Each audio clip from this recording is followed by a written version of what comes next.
Welcome to Stuff They Didn't Teach Me in Sunday School.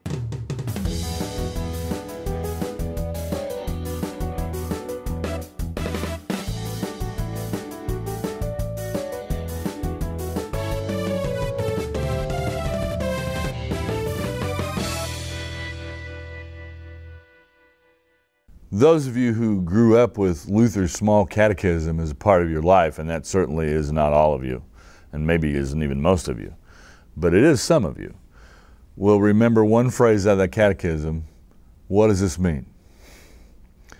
You would have the commandment and then the what does this mean?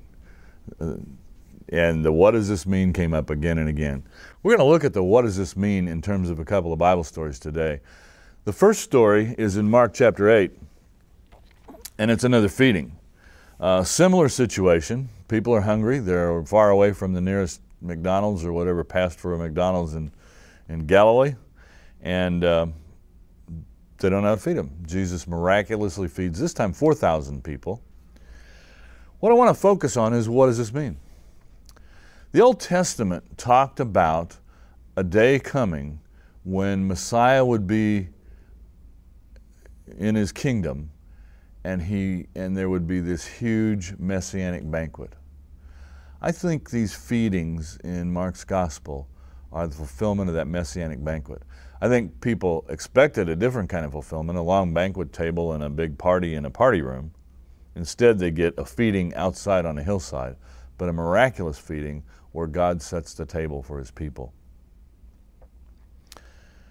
Another thing I want you to look at as we go through this next section of Mark is that sometimes the order of stories means something as well.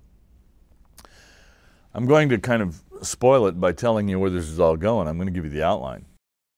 If you look at Mark chapter 8, verse 22, we're told they came to Bethsaida, and some people brought to him a blind man and begged him to touch him.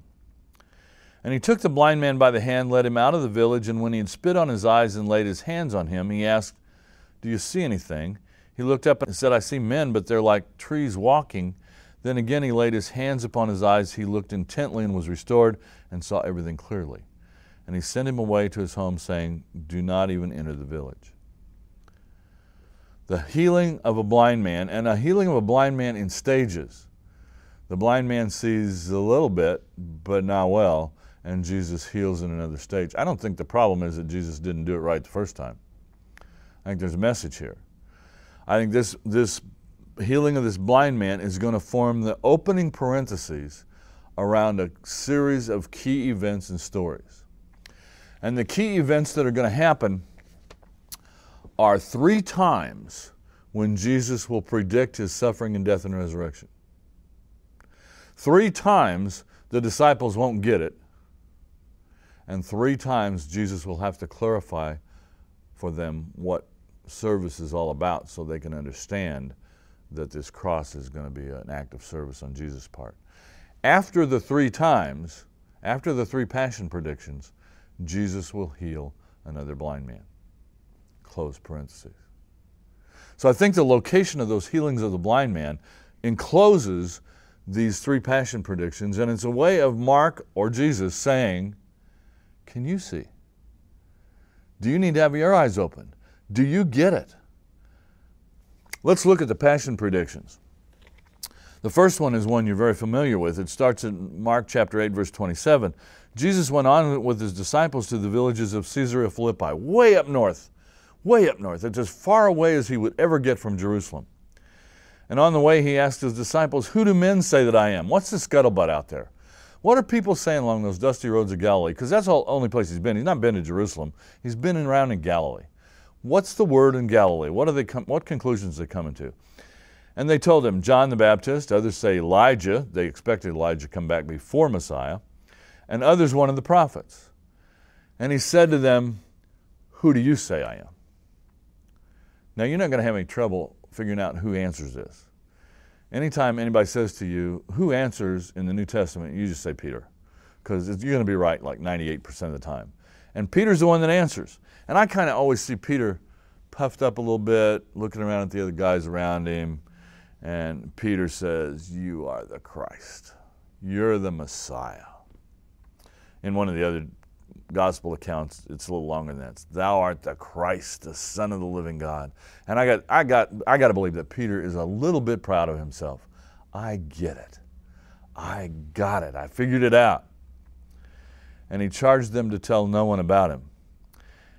And he began to teach that the Son of Man must suffer many things and be rejected by the elders and the chief priests and the scribes and be killed and after 3 days rise again. Now see, being the Messiah is one thing. Being a suffering Messiah is not something they saw coming. So they don't have as much a problem with Jesus as being the Messiah. The Messiah has been promised. They're ready for a Messiah, for crying out loud. What they're not ready for is one that's going to go to the cross. One going to die the death of a common criminal. Well, this is his first passion prediction. He said this plainly, and Peter took him and began to rebuke him. But turning and seeing his disciples, he rebuked Peter. So Peter, who just said, thou art the Christ, is now saying, Lord, don't talk like that. If you're the Messiah, don't talk about crosses and tombs. That's not what it's all about. But turning and seeing his disciples, he rebuked Peter and said, get behind me, Satan. You see, anything that gets in the way of Jesus going to that cross is going to be satanic. For you are not on the side of God, but of men. And now he's going to clarify for his disciples a little bit about servanthood so they understand servanthood, because that's what the cross is all about. He called to him the multitude with his disciples and said to them, if any man would come after me, let him deny himself and take up his cross and follow me. Let him be a servant. For whoever would save his life will lose it. Whoever loses his life for my sake and the gospel's will save it. For what does it profit a man to gain the whole world and forfeit his life? For what can a man give in return for his life? Jesus points them back to a life of service, because that was what Jesus' life was going to be all about. Each of these passion predictions, each of the three, will follow the same pattern. Jesus will predict his suffering, death, and resurrection. The disciples will be confused about what that means. They don't get it. And Jesus will clarify for them by pointing them back to a life of service, because his life of service would lead him to a cross for you and for me.